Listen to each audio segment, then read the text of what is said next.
Okay.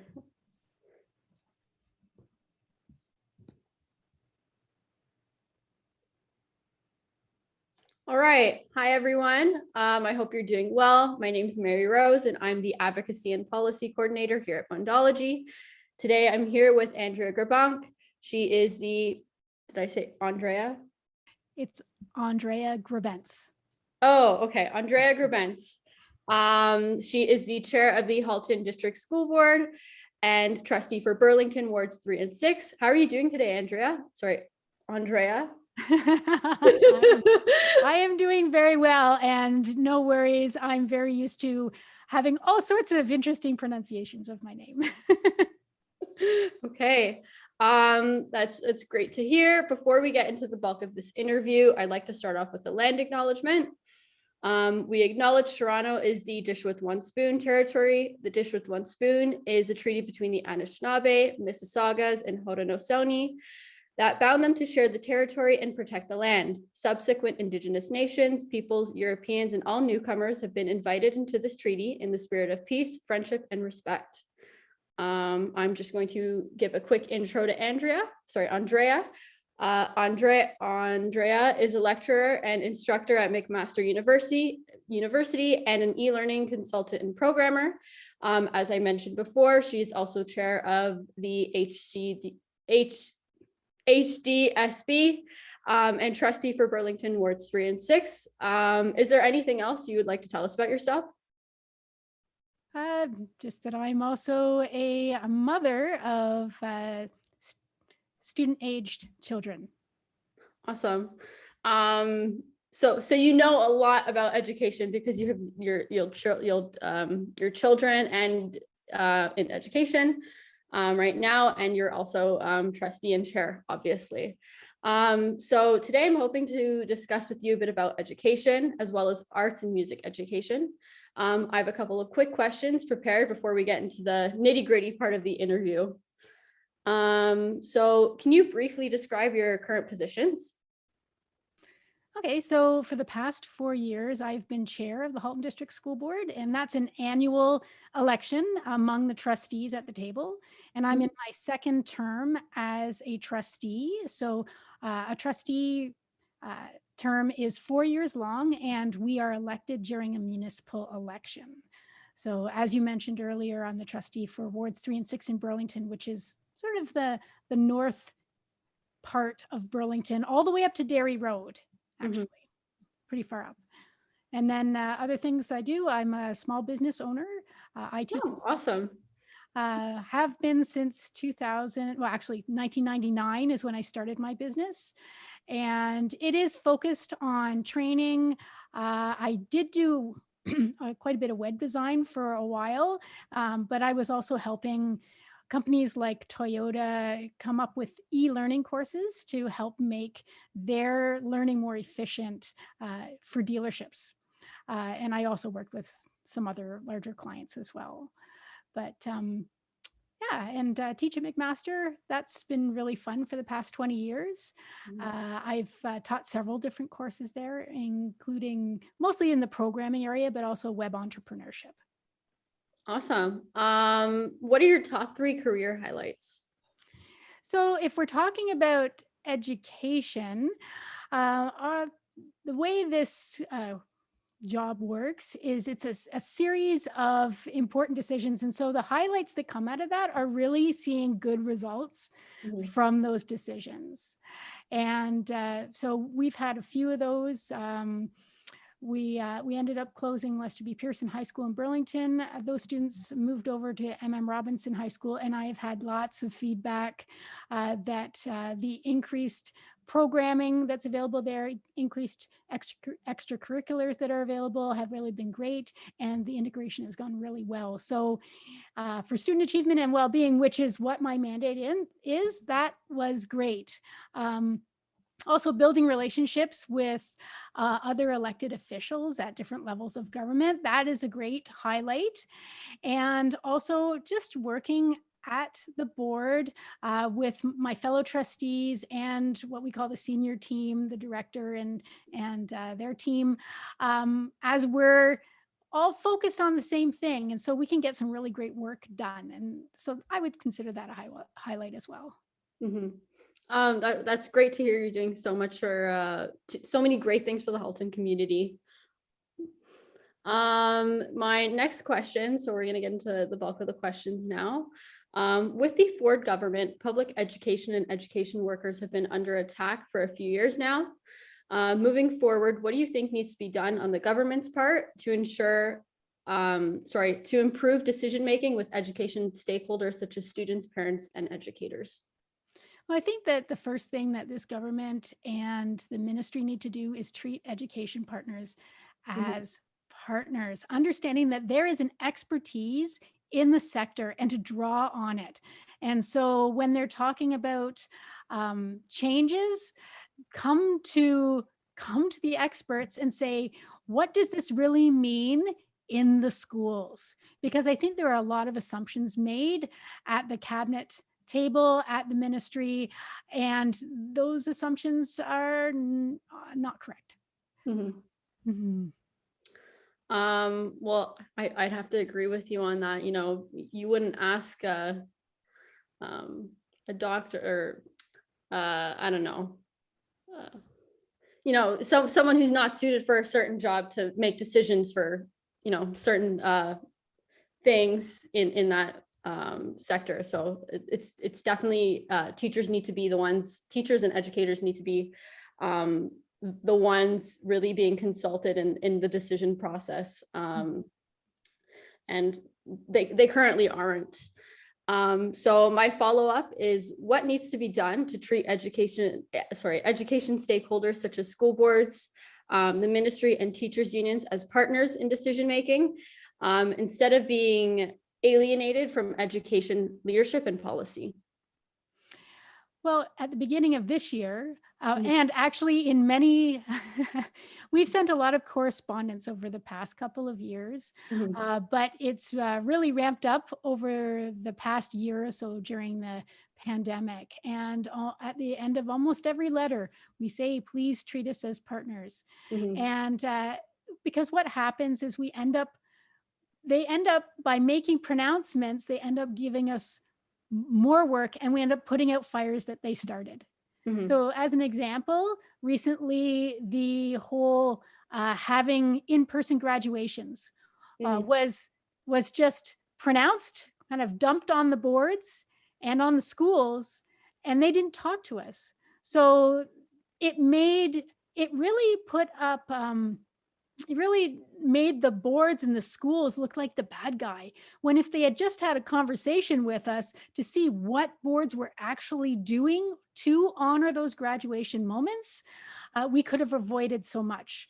But we ended up having a lot of parents contacting us saying, the premier and the minister said we could have in-person graduations. Why isn't that happening? And so we were explaining over and over again that public health prohibits us from having large gatherings. And in Oakville, we have a school that has 500 graduates this year. So how would we be able to properly social distance that? So that was an issue. Last year in the summertime, when we were trying to form our schools going into the fall, our staff had established a schedule for secondary students, and we were in the midst of surveying our parents to say, hey, are your children going to be in our schools, or are they going to be in our virtual schools?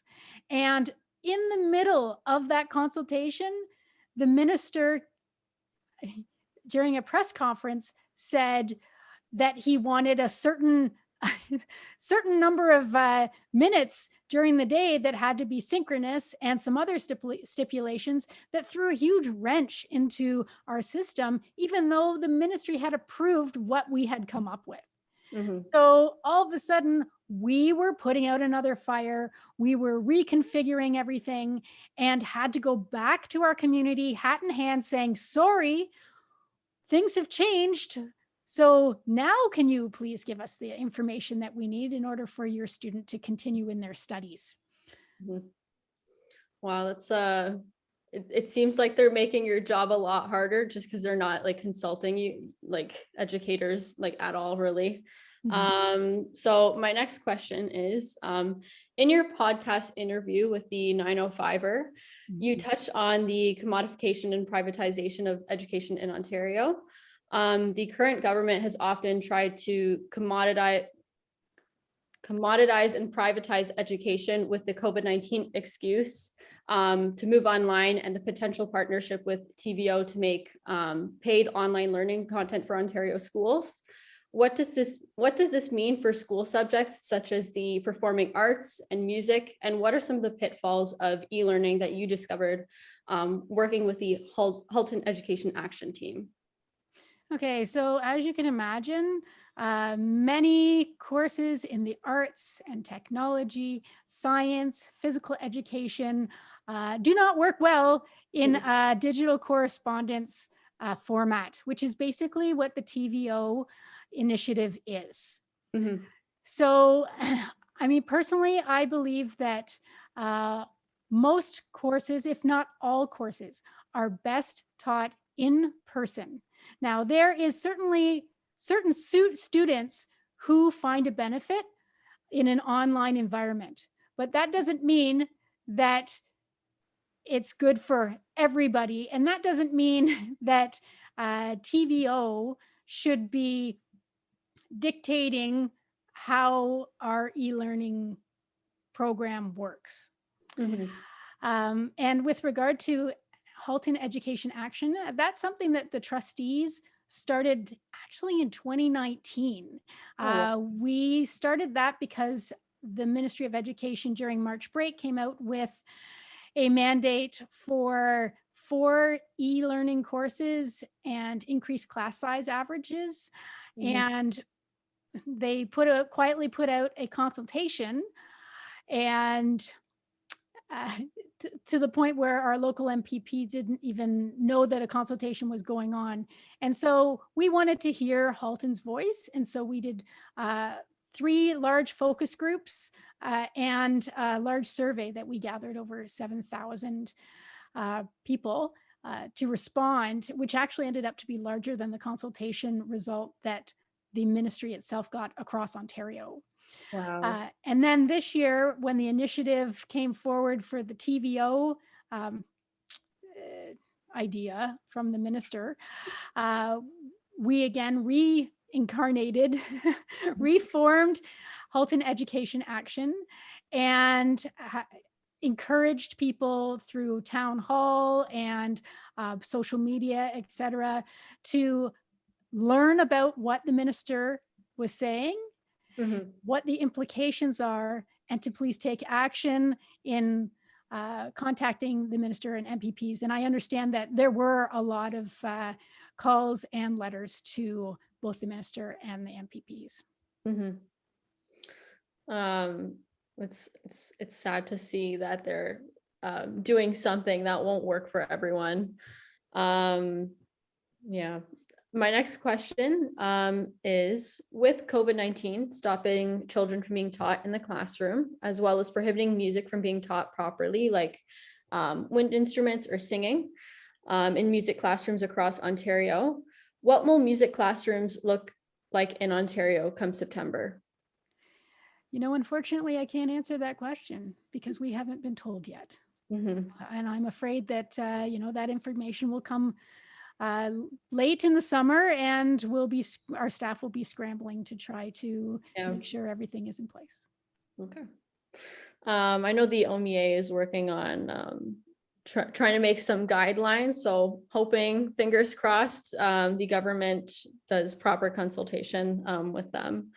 My next question is, studies have shown that music education improves emotional states and mental health. What does the future look like for mental health improvement within Halton District School Board and music? Okay, so we know that mental health has been an issue actually even before the pandemic.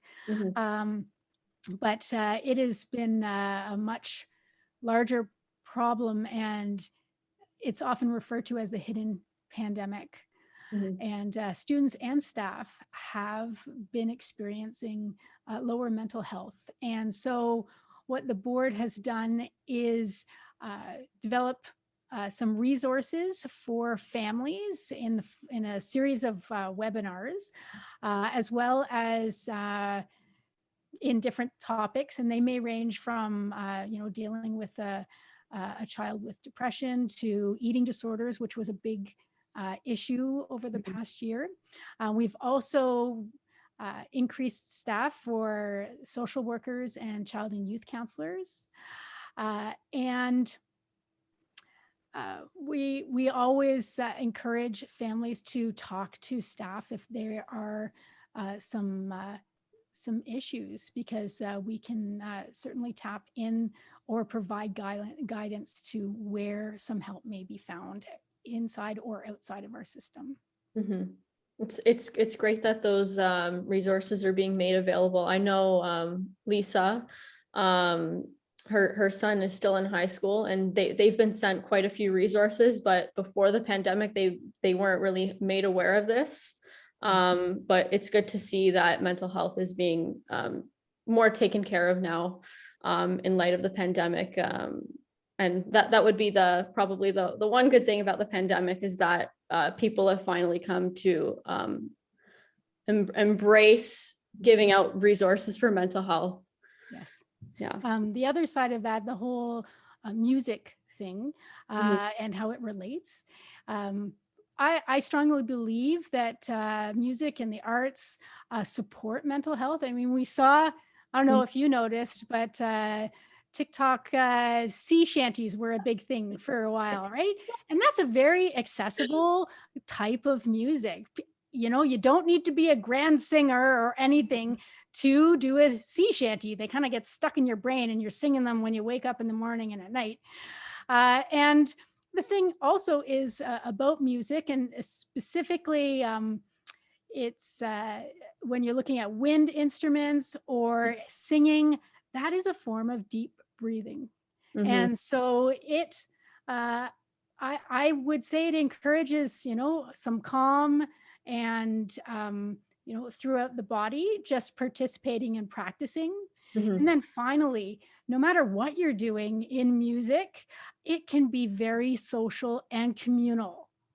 So you're working together to bring something forward as a group, or to participate as a group.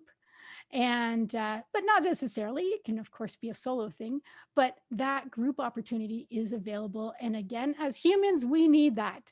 Yeah. So I think that music definitely does play into good mental health. Yeah, 100%. I grew up dancing, so I know the importance of arts for self-expression and mental health. I'd say it definitely helped me I don't know, get through some stuff and, some mental health flows. My next question, you are running for a provincial office in Halton. How do you plan on continuing to advocate for a strong public education system in Ontario while you're in office? Well, I'd like to encourage building bridges between the ministry and the education partners. So school boards, education worker unions, even other organizations like People for Education, who all, we really all should be working towards what's best for students. And then also, I would like to see collaboration between the political parties, and also including some of those other important voices like the Indigenous voice. I'd also like to see streamlining of processes. And this has more to do with, communication, but also with, things like building schools, streamlining that process so that it doesn't take, 2 to 4 years to build a school. For sure. Those sound like great ideas, honestly. Hoping you get elected.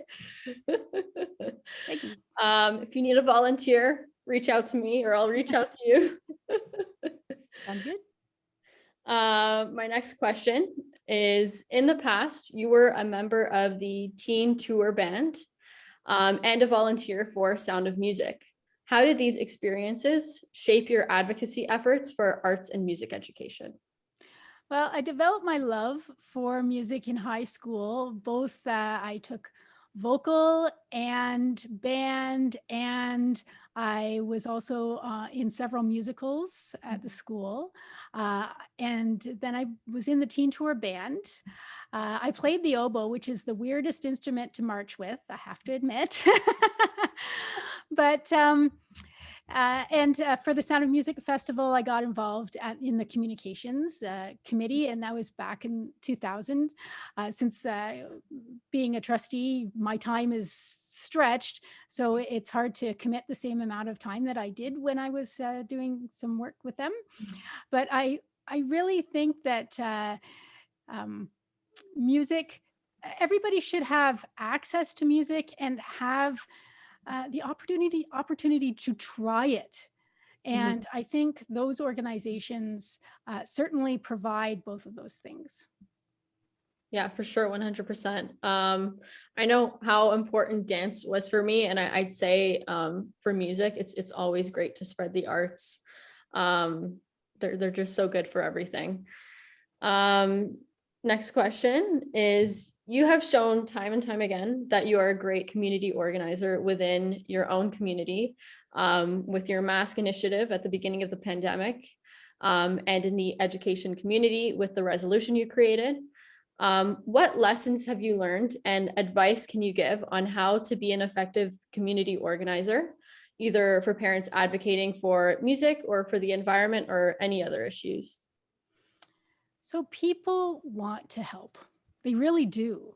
Once you educate people on what's going on, they often want to help. And in that case, around the mask initiative, it was really just communicating, and then people want to know how they can help. So having a vision and implementing that vision through good communication. And really that's what it takes, I think, to get the ball rolling. That is a great answer. I definitely think that educating people and having them take the initiative to kind of like find out is definitely a great way to create noise around issues and invoke change. So that leads us into our next question. Why is music education important? Well, everybody can make music in some way. And whether you play an instrument or you sing or you chant or even just banging on some tubs, which we've seen people make careers out of, it's communal, it's social, so it makes it important. And often impactful messaging comes through music. It's very true. I remember in high school, we got to do a bucket drumming workshop. It was so fun. And the guy who started it, they often play at the Raptors games. And it was so cool to see how music just brought everyone together. It was lovely. So that brings us to our Fast Five. Are you ready? Yep, all good. Okay. First question. What is your favorite movie soundtrack? Pirates of the Caribbean. That's pretty good. I think mine is probably Twilight. The first one. What is an instrument you wish you played? Well, I did play the oboe, as I said, and I briefly played when I was in grade 1. I played the violin, but I really think I'd like to play the guitar. I played the violin for a bit, so that's pretty cool. What is your hidden talent, if you have one? I'd say it's just listening. I'm a big listener. For sure. That's a great one to have, though. Question 4. What is your favorite concert that you attended or your favorite song? This is going to sound weird. But my favorite concert was when I was a kid and we went to Ontario Place and with my parents and we saw the Irish Rovers and it was just the whole day was fantastic. So it sticks out in my mind. I mean, their music is fun, but I don't even know if I can really name any of their songs right now, but I just remember it being so fantastic. That's so cool. Next question. Who is or was your favorite musical inspiration that you listened to growing up, or your favorite musical artist? I loved listening to musicals like Les Mis and Phantom of the Opera. Like my friends thought I was weird because everybody was listening to like Def Leppard and all sorts of things, and I'd like be popping in the Les Mis soundtrack. As an oboe player, Mhm. I could hear myself in the music, Mhm. and I could sing along. Yeah, I mean, certainly, I mean, the Beastie Boys were big at the time too, but you didn't need a lot of talent to sing along with them. So, That's so cool. I guess I can ask you this. What was your favorite musical then? my favorite musical, I would say, was Les Mis. Les Mis? Yeah, Okay. yeah. I read the book in French class, and it was I really liked it, and I think my favorite song from the soundtrack was I think I Dreamed a Dream. Yes. Yeah, so Yeah. beautiful. Yeah, I remember in high school, I was in choir and we sang uh, a medley from Les Mis. And the song that was so sad but pretty was Castle in a Cloud. I always liked that song with the child singing. Mhm. And of course, Master of the House is just fun. Yeah. Well, that's awesome to hear. So sadly, we've come to the end of our interview. I'd like to thank you for joining us today. And I cannot wait to talk with you again. And I hope you have a wonderful rest of the day. Thank you so much. I really appreciated the opportunity. Awesome. Thank you. Hold on. I'm going to end the recording now. Okay, stop recording.